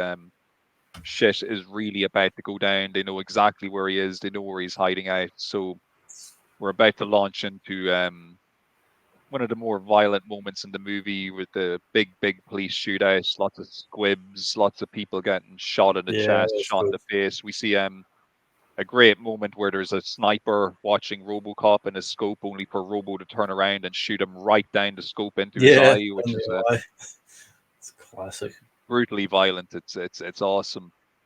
But yeah, we get this big showdown between Robo and the cops and Kane's gang. It's a pretty awesome kind of action sequence before Kane and his crew are able to make their getaway. There we see Frank Miller cowering, you know, behind the counter there, hiding from the cops. Of course, they've set a trap for their little mobile lab to blow up once the cops have breached it. So poor he's got Dr. short Frank hair. That's why I don't recognize him so much, because I'm used to seeing him with the longer hair. Before he went really bald, he had quite long hair. Yeah, that's right. That's right. Yeah, and looking very young here as well. And Kane, you know, he makes his escape driving an armored bank truck, and Angie and Hobb make an escape in another bank truck. But RoboCop, you know, he hangs on. He's trying to fight him. He's trying to get him out. He's thrown from it, so he commandeers a motorbike from a passerby, and he just like his chases buddy, down the Terminator. just like his buddy, the Terminator. Oh, it was a cool look, This and I movie got remember there first. actually an RTV version of the movie, anytime it would cut to an ad break, it was the still of RoboCop on the bike. They obviously thought that was a pretty cool. I'm going to make a image. silly image this week. I want to get a film still of Robo on his bike, and then get the 202 on his bike and put him in the same image like they've riding together. I can do that later this week. But yeah, he commandeers the bike. He gets into a game of chicken with Kane, which ends up with RoboCop flying off the bike and, like, you know, smashing himself through the window of launching Kane's himself like a vehicle. human missile through the window. And I'm like, you got human person versus 1-ton cyborg. Who's going to come off better out of that? Yeah, needless to say, Kane gets pretty badly smashed up from this. Before we actually go to see what happened to Kane, we do get to see Angie and Hobb having a discussion about busting him out of hospital. And Angie, his girlfriend, is all for it, but Hobbs like, no, I'm running this show now. I've got the Yeah. money and I've got access to the nuke, so I'm taking over the operation. So we'll see how that works out for you, little Hob, later on. But for now, Kane's in the hospital. He's really banged up. Dr. Fax knows that she needs him to be legally dead before she can use her brain for the new RoboCop model. So he unceremoniously pulls the plug on his life support system, but then calls security saying, "Oh no, he's just randomly had heart failure." And she says it Um, out loud right in front of him, like, "Oh no, he's died," and he's sitting there like, "What the fuck? I'm still alive," and starts panicking just before she kills him. yeah, she's ruthless. You know, she definitely is equipped to climb the ladder in OCP with an Yeah. attitude like that. So we get to see the brain surgery take place where they remove Kane's brain and eyes from his skull and have it Very, like very floating in a professional tank. surgeons getting blood splattered all over themselves.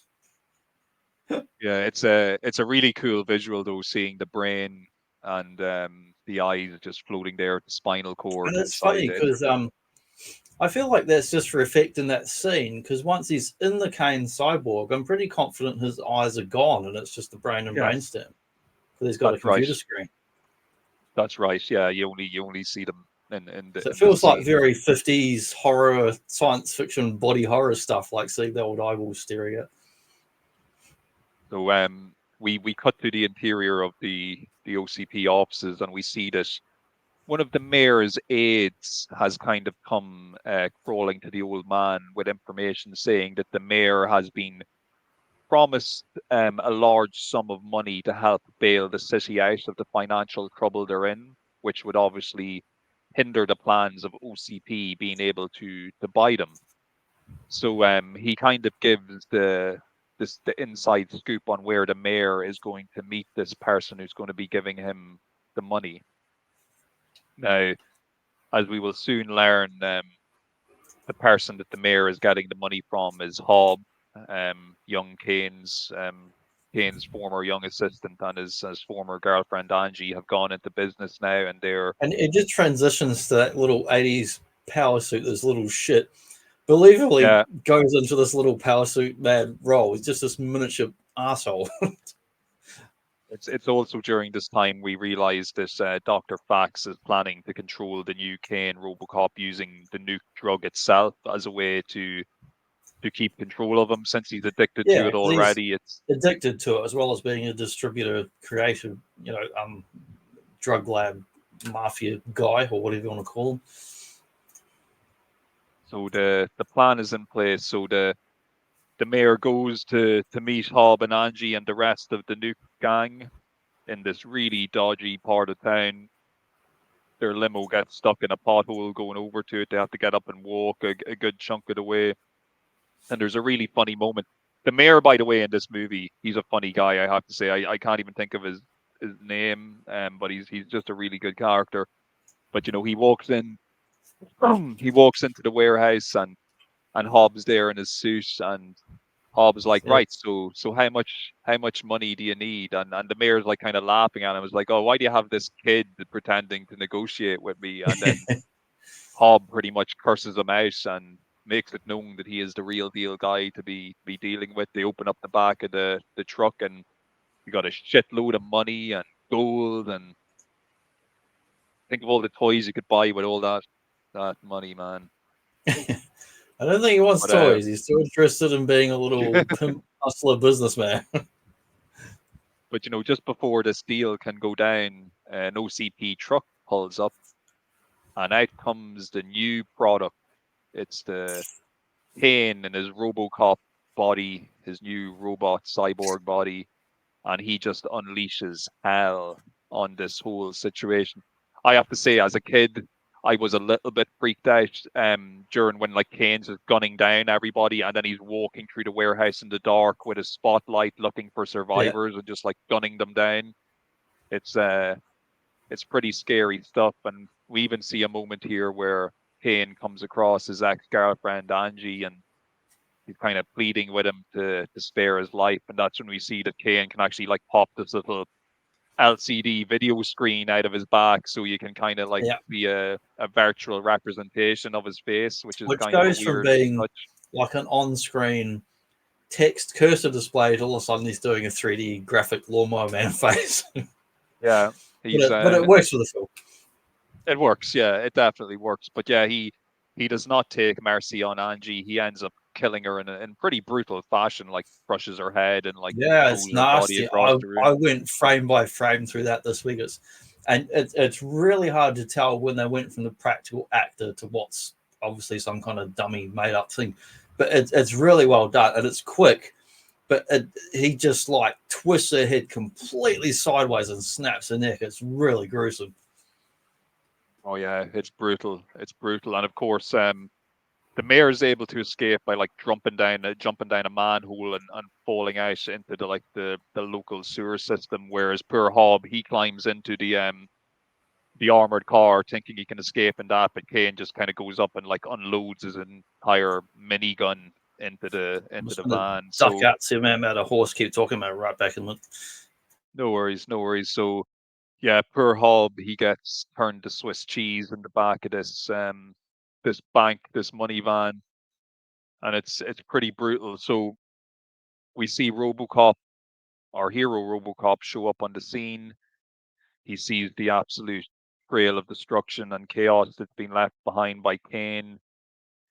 Goes up to the truck where we see Hob, who's kind of lying surrounded by burst money bags and a pool of his own blood. Essentially, he's bleeding out, and he essentially is comforted by RoboCop in this scene. Like RoboCop kind of takes his hand and is trying to tell him to be calm and kind of comforting him somewhat. Now, it's a kind of weird deal because up until now, like this kid has been a complete little bastard the whole time during the movie. Like he's been shooting at people. He tried to like strangle Lewis to death earlier, and he's just been a little menace. But now all of a sudden, it's like, oh, I'm a child and I'm dying and I need help. I'll take that. Please stay with me. Yeah, but RoboCop, you know, he is warm-hearted to him. You know, he stays with him until the end. He is a child after all. At the end of the day, even though he was a little bollocks. He was a little piece of shit, but it's only a bit of humanity we get, and I do like that scene where he's dying, and he also tells him the name of, I don't know, whoever the hell it is. He tells him the name that leads him to the clue to the next scene on the trail of all the shenanigans. That's right. He lets him know it was Kane who showed up that done all this. And I feel like this is where the movie is a little confusing. I mean, the scene's awesome with the action, but the scenes are confusing. Like reading an actual written description of the plot of the film, it makes more sense. But just watching it, some of it's kind of hard to follow compared to the first film. The whole behind-the-scenes stuff about OCP and the nuke and the building the city and the trying to foreclose, and it's all coming to. It's a little confusing, and then we get this very overt. The exterior of the building is all complete fascist with Gestapo at the front and the big red flags. It feels very comic booky and strange in contrast to the rest of the film. Yeah, we've very kind of World War II era Berlin vibes going on here. Yeah, you've got the OCP big red carpet, you've got the red flags, the guys in the black and the hats that we haven't seen previously in the film. It's kind of weird. Yeah, it's quite the visual shock when you see it for the first time. It's and I actually noticed. Unveiling. Yeah, I noticed earlier today watching the Blu-ray version of the film on the bigger TV in the lounge. Very early in the film, amongst all the graffiti and stuff, is one of the old bad guy symbols from World War II. It's actually very up, quite big on the screen, and it cuts away from it very quickly. So I don't know how much of that iconography they were trying to put in there, but it feels a little weird because they're OCP. To me, they're more Gordon Gekko Wall Street. They're not so much, you know, this other stuff here, even though that's, I think in symbolism, yes, you can call them greedy corporate types or fascists, call them what you like, but it feels like it's getting a little too literal by putting that kind of stuff in there. very, very on the nose here. They're Yeah. not really beating about the bush at all as to what they're trying to make you think about. But this is this. We're here for the great unveiling of the new product, RoboCop 2. Yes, And I do like they actually call them RoboCop. They do call them RoboCop 2. I think they do they in the call it film, don't RoboCop they? 2. Say They RoboCop do. 2. They do. I like a film. Some people hate it. I like a film that actually says its film title in the film in a way that makes sense. Remind me of my friend Jason. That's a big thing for him. If the movie Yeah. manages to work in its own title in the dialogue, it's like bonus points for being a good movie. I am Terminator 2. I come after the first Terminator. So yeah, the old man he gives a speech about how the crime rate in the city has only gotten worse, and you know, RoboCop, the original RoboCop was good at the time, but now he's not as useful as he once was, and we need a bigger, better, faster, stronger version Yep. of him to get the job Crime done. hasn't gotten worse because they've engineered it on purpose. Exactly. They're just trying to work it all into their scam to buy out the city. Yeah. Now the old man, he whether or not he's aware of it or not, I'm not sure if he even knows that Kane is powered by nuke or kind of fueled by nuke or addicted to nuke. But I get the he impression he pulls out. doesn't know.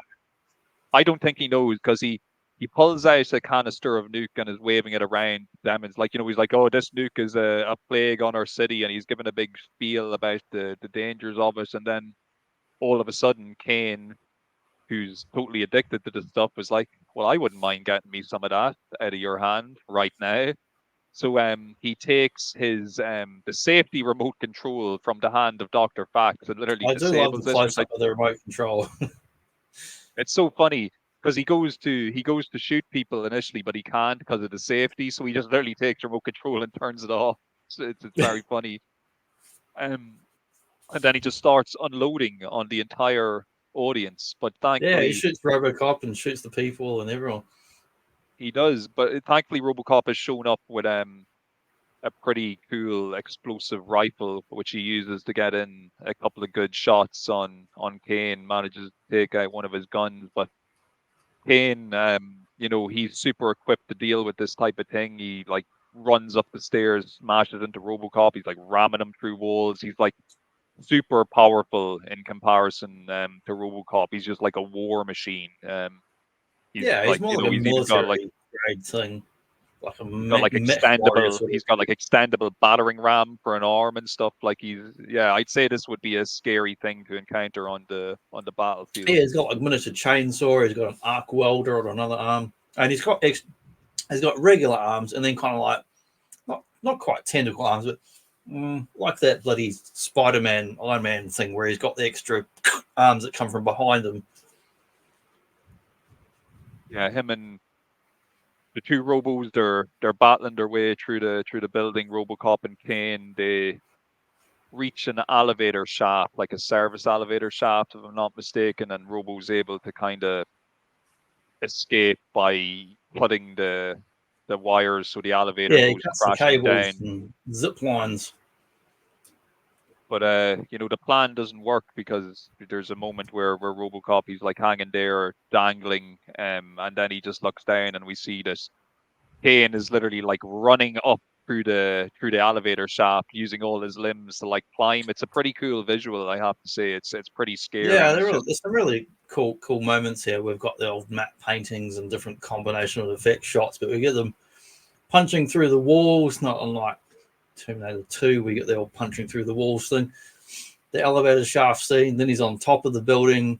We see him with his little feet kicking off the sort of building, and then they do this big, massive tumble, which reminds me of the end of the first film with the crazy arms. Except this looks a lot better. There's no crazy arms. It's quite the fall they take. Like they fall from like a building rooftop straight through the ground, straight down into like, you know, the lower sections where all the like the gas works and everything are, you know. Luckily, I think Kane is the one taking the brunt of the fall. So It has to be, RoboCop because if it is was able to RoboCop underneath, he'd be dead for sure. But Kane, he's just this unstoppable force because when RoboCop tries to get up from the debris and get away, Kane is up straight away. He's got that kind of blowtorch arc welder thing you mentioned earlier. He's like trying to burn through RoboCop's helmet.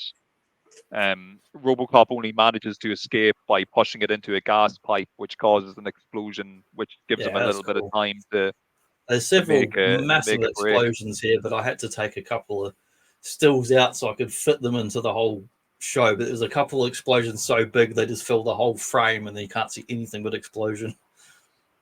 Really is. It's a great sequence of kind of action events going on, and it was definitely, as a kid watching this, I was really enamored and taken aback by all the action scenes going on here.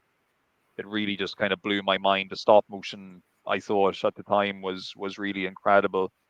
So we get RoboCop. He manages to get out from underground and regroup with Lois, and all the cops are pretty much like surrounding the building, waiting for Kane to reemerge, which he does in spectacular fashion and begins like gunning down cops, blowing up cars, just really lacing into them.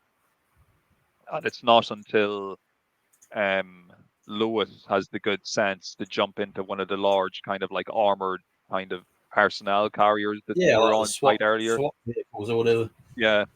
And she's able to actually drive it into Kane and ram him into a wall, which buys them a bit of time. It slows them down a bit, and it gives Robo enough time to kind of climb up and get behind him. So when Kane pushes the truck out of the way and we think he's about to unleash hell again, Robo jumps down on top of his back, and he's able to struggle with him and get his back panel open to literally pull his spinal cord out with his brain still attached, and then brutally smash his brain off the ground, killing him in spectacular fashion. He really just does a number. If they'd listened to those scientists earlier where they were talking about the early RoboCops that suicide, and they're going, oh, they keep suiciding. One guy's like, we're putting the brains of the ex-dead cops, and it's like, yeah, that's the problem. Like, we should just do full robots. So, like,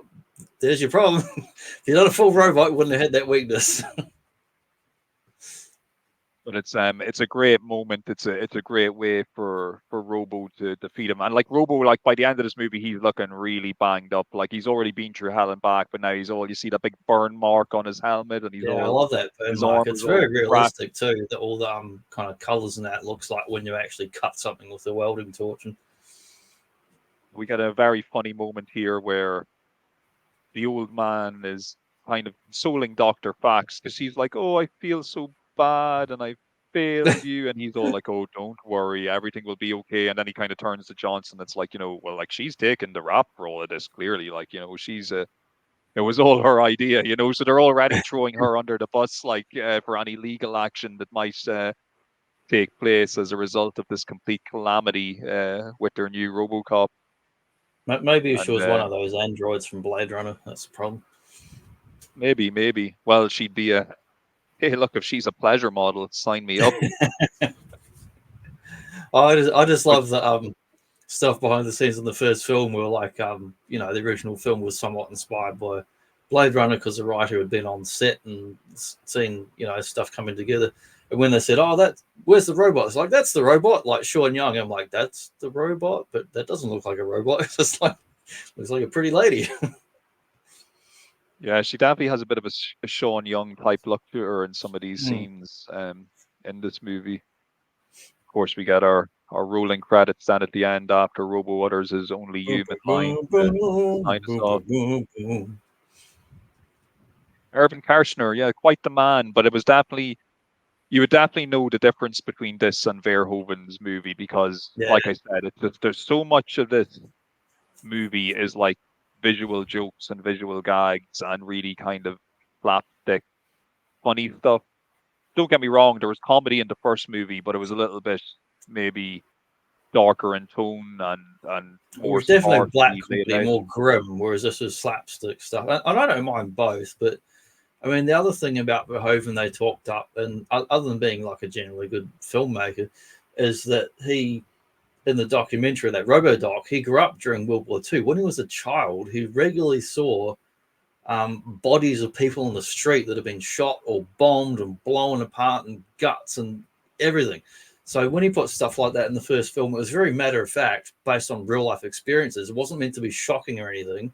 It's just like, well, if you do this to your body, this is what it looks like, and this is what happens.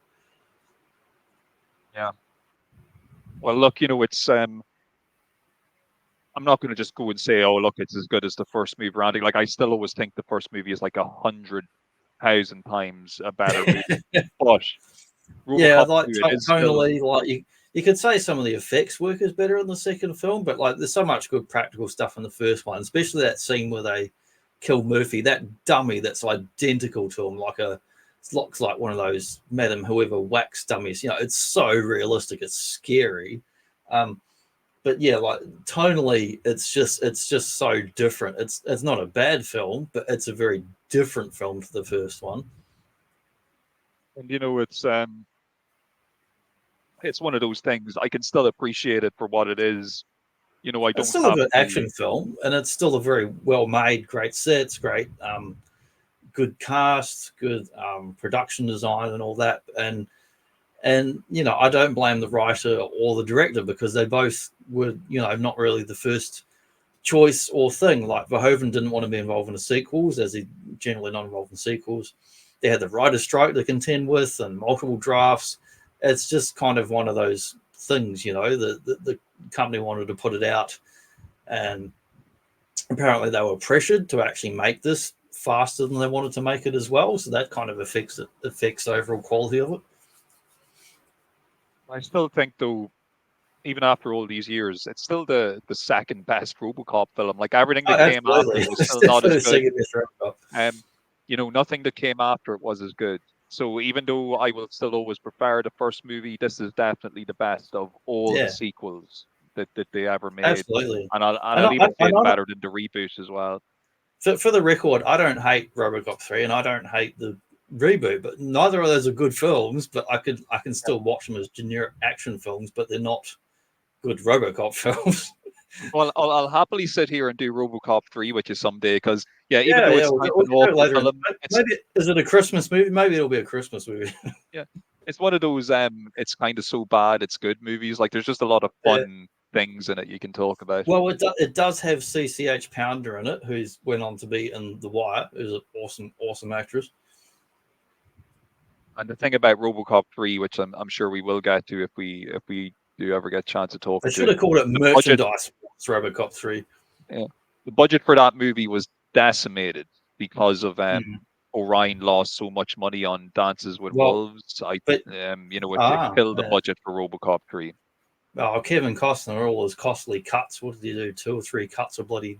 I remember on VHS, you had to get on multiple VHS cassettes to watch Dances with Wolves when we rented it.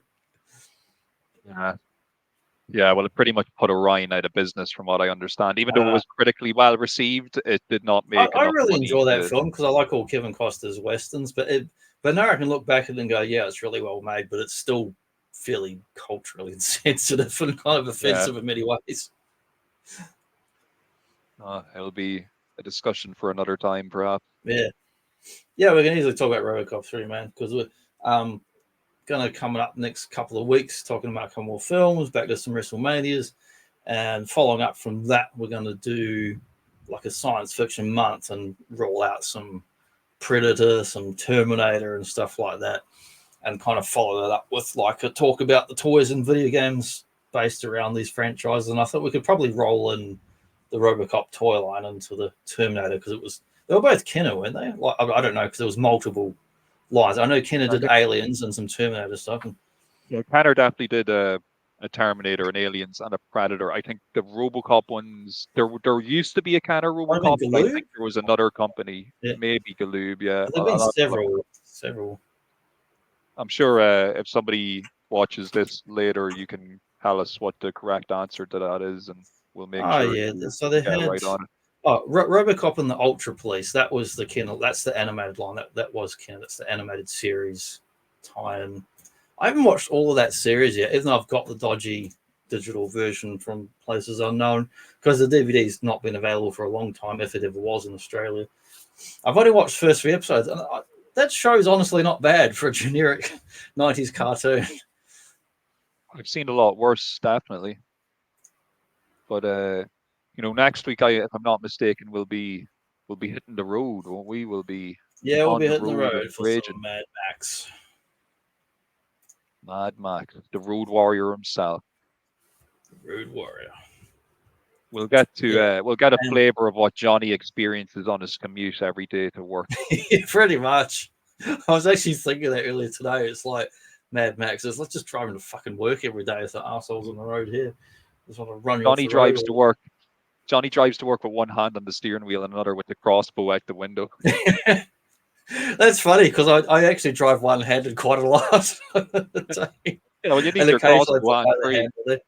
Like I drive better with one hand around like a 90-degree turn than most people drive with two hands in a straight fucking line. Because I've done so much driving over the years, I'm just like, it's all power steering these days. It's not like 70s cars where you would have to go with two hands or it wouldn't do nothing.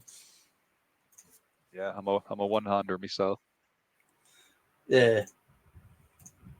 Firing a bloody sawn-off shotgun out the side.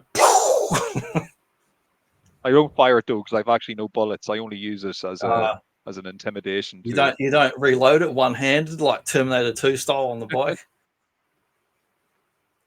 I haven't gotten to that skill level yet. That's a shame. We'll get there eventually. But yeah, Mad Max 2 next week because the original film's cool, but it's kind of it's good, but it's very low budget and very generic in many ways, and it rips off a whole bunch of other films. If you watch some documentaries online about Mad Max, they'll tell you about that. But Mad Max 2 is awesome. It's kind of like the one that the series is known for, and a lot of people forget about the first one. And it's kind of the whole look and feel of like the Road Warrior and the kind of apocalyptic type wasteland and the leather outfits and the stuff that influenced anime and other films and everything like Mad Max 2. It's all about that. Oh yeah, influenced, a couple of wrestling tag teams at least as well. So only 2 or 3. Very iconic. Awesome. But yeah, I'm going to play the outro in a moment, so we'll say goodbye to the folks. Take care, everybody. Enjoy the rest of your weekend and give ROBOCOP 2 a spin if you haven't watched it in a while. Might as well. And before I play the full outro, I'm going to do a little short one and then the full outro.